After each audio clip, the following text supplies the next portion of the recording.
요한복음 18장 12절부터 14절 말씀입니다. 로마 군대 병정들과 그 부대장과 유대 사람들의 성전, 경비병들이 예수를 잡아 묶어서 먼저 안나스에게로 끌고 갔다.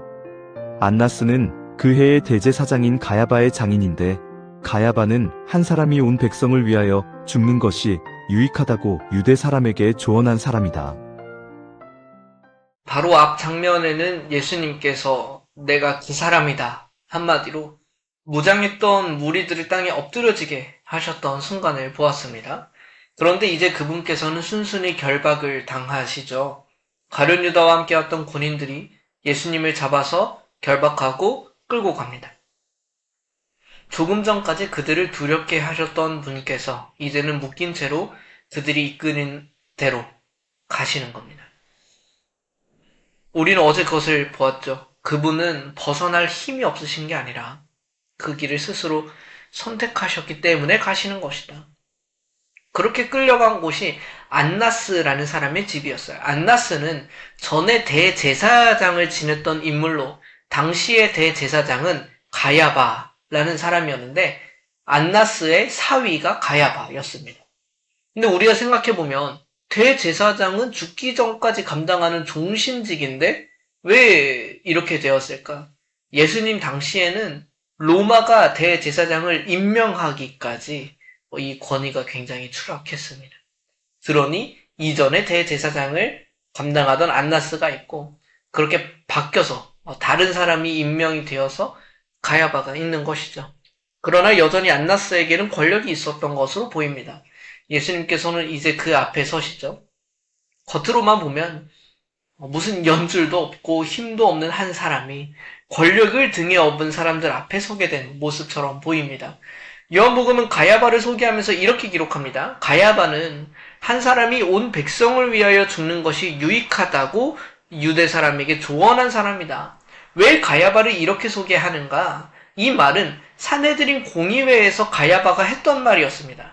예수님을 따르는 무리가 너무 많아져서 이것이 로마가 유대에 다시 개입하게 되는 통로가 될까봐 두려워했던 가야바가 차라리 한 사람을 죽여서 민족을 지키는 편이 낫다고 주장했던 말이었습니다.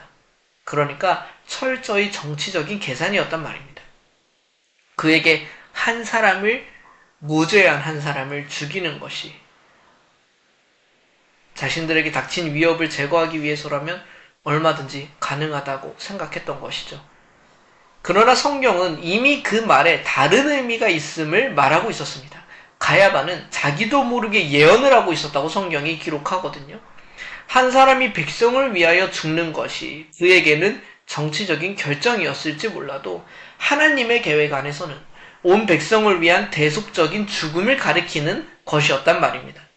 지금 결박되어 끌려가시는 이 죽음이 무엇인지를 원수의 입을 빌려서 먼저 선포하게 하신 셈이죠. 우리는 주변에서 벌어지는 악한 일들을 하나님의 주권과 섭리 안에서 해석하기를 어려워합니다. 왜냐하면 이 둘을 맞서는 것으로 생각하는 게 더 많기 때문에 그래요. 악이 이기면 하나님의 뜻이 꺾이는 것으로 생각합니다. 악한 계획이 결국 이루어지면 하나님께서 패배하신 것으로 생각합니다. 그러나 오늘 본문은 그렇지 않음을 보여주는 겁니다. 예수님을 제거하려던 가야바의 정치적 계산은 그의 의도가 어땠든지 간에 온 인류를 위한 구원을 이루는 통로로 사용되고 말았다는 거예요.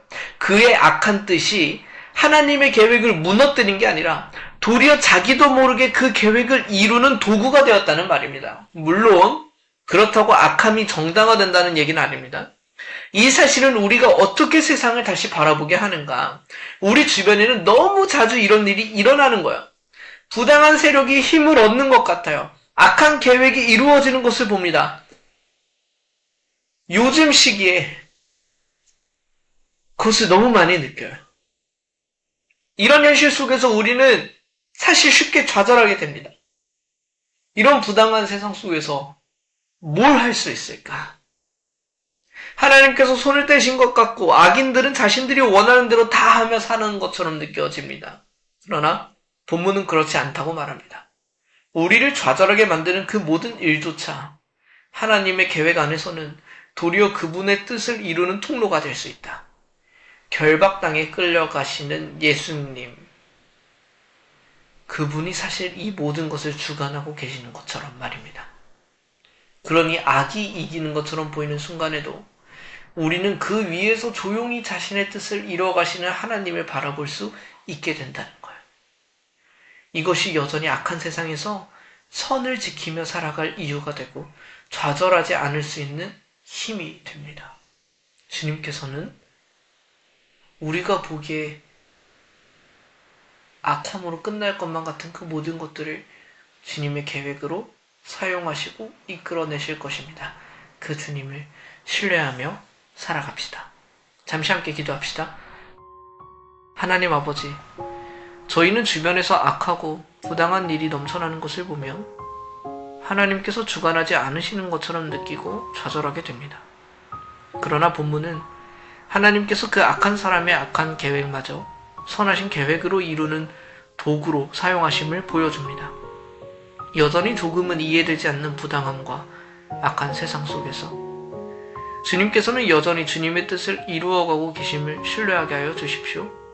악이 득세하는 것처럼 보이는 순간에도 여전히 그 뜻과 계획을 이루시는 하나님을 신뢰하게 하여 주십시오. 예수 그리스도 이름으로 기도드립니다. 아멘.